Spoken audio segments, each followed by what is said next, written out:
Hello friends, কেমন আছো তোমরা সবাই? আশা করছি সবাই খুব খুব ভালো আছো। আর আমি করিনা চলে এসেছি তোমাদের জন্য নতুন আরও একটা ভিডিও নিয়ে। আমার এই নতুন ভিডিওতে তোমাদের সবাইকে জানাই অনেক অনেক ওয়েলকাম আর ভালোবাসা।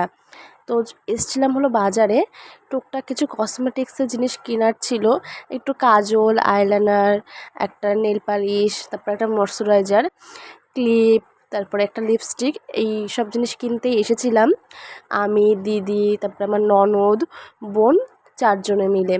তারপরে চলে এসেছিলাম একটু এই যে আমাদের গাংনাপুরের ফেমাস সিঙ্গারা, ডালডা সিঙ্গারা, ওই কাকুর দোকানে। এখান থেকে একটু বাড়ির সবার জন্য সিঙ্গারা নিয়ে নিলাম। তারপরে এই যে বাড়ি এসে ব্যাগ গুছাতে বসে গেছি। কোথায় যাব? বিয়ের পরেই প্রথম শ্বশুর বাড়ি যাচ্ছি। কারণ হলো আমার একটা দেওরের বিয়ে আছে, তার জন্য। তো সব প্যাকিং করা কমপ্লিট হয়ে গেছে, যা যা নেব।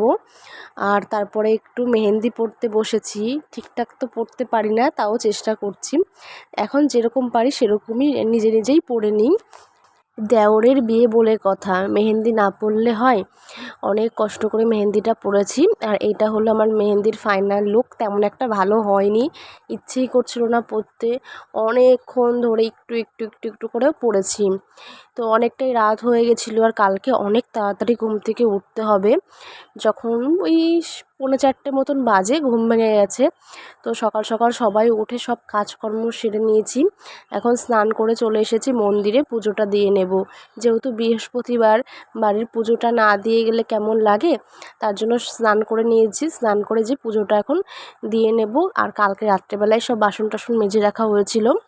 তো তারপরে এই যে পুজোটা দিয়ে নিলাম। এখনও পুরো বাইরে পুরো অন্ধকার রয়েছে, তার মধ্যে আমাদের স্নান টান করা কমপ্লিট হয়ে গেছে। তো চলো আগে পুজোটা দিয়ে নিই, তারপরে রেডি হব, রেডি হয়ে যাব। এখনের ওয়েদারটা যে এত খারাপ, বাড়িতে সবার জ্বর ঠান্ডা লেগেই রয়েছে। কারোরই ইচ্ছে করছিল না যাওয়ার জন্য, কিন্তু না গেলেও হবে না। তোমাদের সঙ্গে গল্প করতে করতে পুজোর সব কিছু আমার গোছানো হয়ে গেছে। আর এখন আমি পুজোটা দিয়ে নেব। আর গোপুকে আমাদের ওই বাড়িতে দিয়ে এসেছিলাম, যেহেতু আমরা দুদিন বাড়িতে থাকবো না, তার জন্য। তারপরে এই যে এখন 5টা মতন বাজে, 5টার মধ্যে রেডি হয়ে গেছি। এখন যাব হলো গাংনাপুরে। ওখান থেকে ট্রেন নেই এখন, এর জন্য বাসে করে আমরা চাকদা যাব, চাকদার থেকে ট্রেনে করে যাব। সবাই রেডি হয়ে গেছে, এখনই বেরিয়ে পড়ব। আর আমি আজকে একটা হলুদ কালারের চুড়িদার পরেছি, যাতে একসঙ্গে দুটো কাজ হয়ে যায়। হলুদ কালারের একটা শাড়ি নিয়েছি, যদি ইচ্ছে হয় ওই বাড়ি গিয়ে পরার তাহলে পরবো, না হলে আর পরবো না। আর চলে এসেছি আমাদের গাংনাপুরে। আর দেখো এখানে কত ভিড়, যেহেতু সকালবেলা। তো সবজির সব কিছু নিয়ে সবাই আসে। তো এই জায়গাটায় এত ভিড় হয় না। যখন আগে টিউশন পড়তে যেতাম, সাইকেল নিয়ে যেতে এত অসুবিধা হতো সকালবেলা। তো ওই যে বাস চলে এসছে, আর আজকে বাসেও দেখি প্রচুর ভিড়। ভেতরে তো একদমই জায়গা ছিল না। অনেক কষ্ট করে এসছিলাম চাকদা অবধি। তো তারপরে এই যে একটা প্ল্যাটফর্ম থেকে অরিও বিস্কুটের প্যাকেট নিয়ে নিয়েছিলাম। খিদে পেয়ে গেছিলো প্রচুর।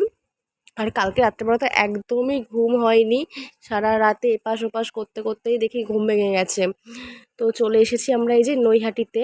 তো এখন এই যে লঞ্চ ঘাট পার করব, লঞ্চে করে ঘাট পার হব। তো এই যে এই প্রথম যাচ্ছি, যেহেতু চিনি না ঠিক মতন কোথাও, মানে কাউকেই সেভাবে চিনি না ওই বাড়িতে। এখন গিয়ে কি হবে কি না হবে সেটা ভাবতে ভাবতে যাচ্ছিলাম, যে অচেনা জায়গা, সেরকম মানে কাউকেই চিনি না, এক দুজন ছাড়া কাউকেই চিনি না।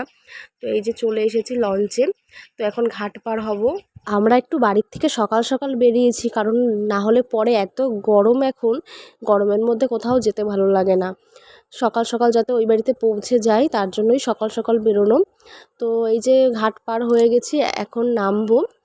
আর শুনবো, মানে প্রথমেই লঞ্চে করে কোথাও যাচ্ছে, তাই বলছি তোমার কেমন লাগছে লঞ্চে উঠে। তো চলে এসেছি এই বাড়িতে। তো এসে আর ভালো লাগছে না, পুরো শরীর ছেড়ে দিয়েছে। তারপরে এই যে কাকি একটু চা বানিয়ে দিল, গলাটা প্রচুর ব্যথা ব্যথা করছিল, তার জন্য। আর মাথা যন্ত্রণাও করছিল। বাড়িতে সকালবেলা চা খেয়েই এসেছি।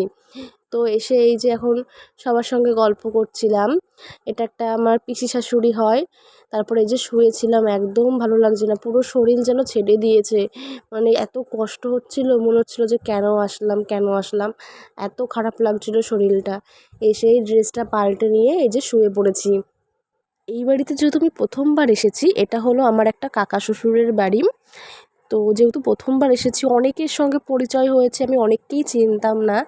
তো তারপরে এই যে চলে এসেছিলাম সকালের খাবার খেতে। লুচি আর সাদা সাদা আলুর তরকারি করেছিল, ভীষণ টেস্ট হয়েছিল খেতে। তো লুচি খেতে খুব একটা গরমের মধ্যে ভালো লাগছিল না, কিন্তু প্রচুর খিদে পেয়েছে যেহেতু, তার জন্য খেয়েছি।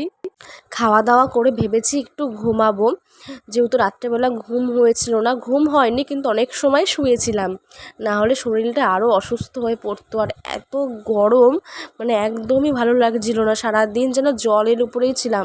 সারাদিন জল খেয়ে খেয়ে পেট একেবারে ভরে গেছিলো, মানে এই জল খেয়েও পোষাচ্ছিল না এরকম মনে হচ্ছিল। এটা হলো আমার পুচকি ননদ, মাত্র 1.5 মাস বয়স।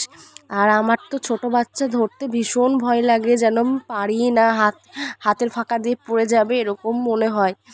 তো তারপরে কাকিকে বলছিলাম যে কাকি তুমি আমার কোল থেকে নিয়ে নাও, আমি নাহলে পারবো না। বলছে কেন পারবে না, এগুলো তো শিখতে হবে, ধরো ঠিকভাবে ধরো।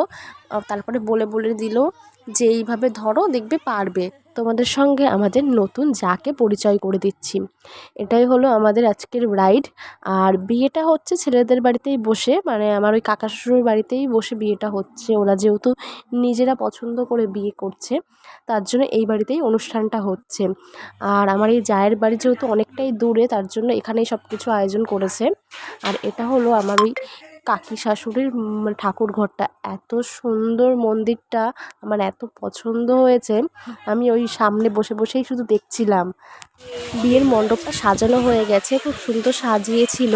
আর এখন যাব হলো আমরা জলসইতে। বললো খুব বেশি দূরে না, কাছের থেকেই জলসইতে যাবে, তার জন্য রেডি হয়েছি। নাহলে ইচ্ছে ছিল না, আর শাড়িটাও পরিনি, গরমে না একদমই চলছিল না শরীর, তার জন্য একটা নর্মাল সুতির কুর্তি পরে নিয়েছি আর হালকা করে একটু রেডি হয়ে নিয়েছি। আর ওটা হলো আমার একটা কাকি শাশুড়ি। তোমাদেরকে যে পুচকি ননদটাকে দেখালাম, এই কাকির মেয়ে। আর এই যে সবাই মিলে এখন চলে যাচ্ছি হাঁটতে হাঁটতে জলসইতে।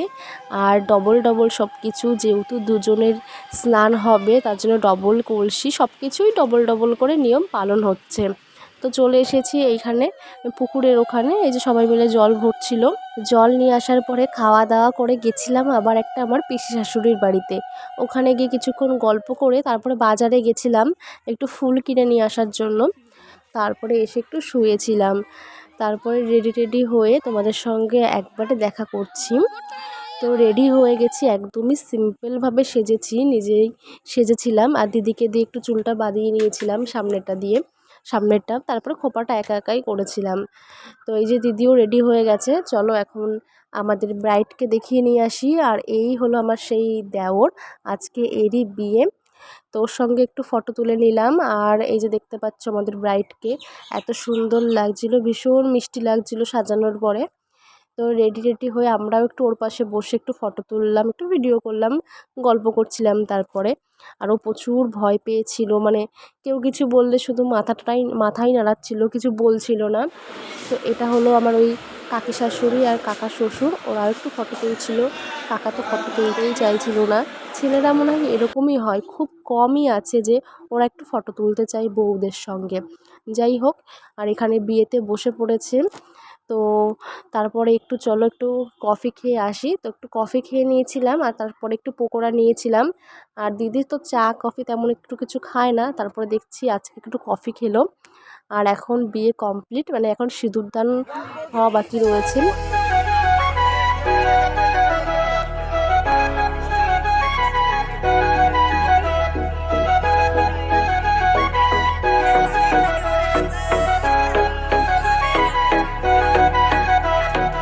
তোমার মাঝারে রাখিব ছেড়ে দেব না, তোমার মাঝারে রাখিব ছেড়ে দেব না। ওরে ছেড়ে দিলে সোনার গৌর আর পাবো না, খেপা ছেড়ে দিলে সোনার গৌর আর পাবো না, না না ছেড়ে দেব। বিয়ে হয়ে গেছে, তো এখন এই যে বসে রয়েছি, এখন খাওয়া দাওয়া করতে যাব। মা আর সোনু দুজনেই ঘুমিয়ে পড়েছে, ওরা রাত্রেবেলা কিচ্ছু খায়নি। আমরা এই যে খেতে এসেছি, এখন লাস্ট ব্যাচ, মানে সবাই একসঙ্গে যারা যারা ছিলাম বসে পড়েছি। আর এই যে মেনু কার্ডটা আজকের, প্রথমেই ছিল ডিমের ডেবিল, তারপরে ছিল চানা মশলা, রাধাবল্লভী। তো তারপরে খাওয়া দাওয়া করে ঘুমিয়েছিলাম। রাত্রেও খুব একটা বেশি ঘুমাতে পারিনি, প্রায় 2টো 2:30 নাগাদ ঘুমিয়েছি, আর 4টের মধ্যে এবার ঘুম ভেঙে গেছে। তারপরে যে সকালবেলা সবাই মিলে বসে প্রচুর গল্প আড্ডা হচ্ছিল, সবাই মিলে বসে টসে গল্প করছিলাম। এই যে এখন বেরিয়ে পড়েছি, এখন বাড়ি যাব, এখন বিকেলবেলা।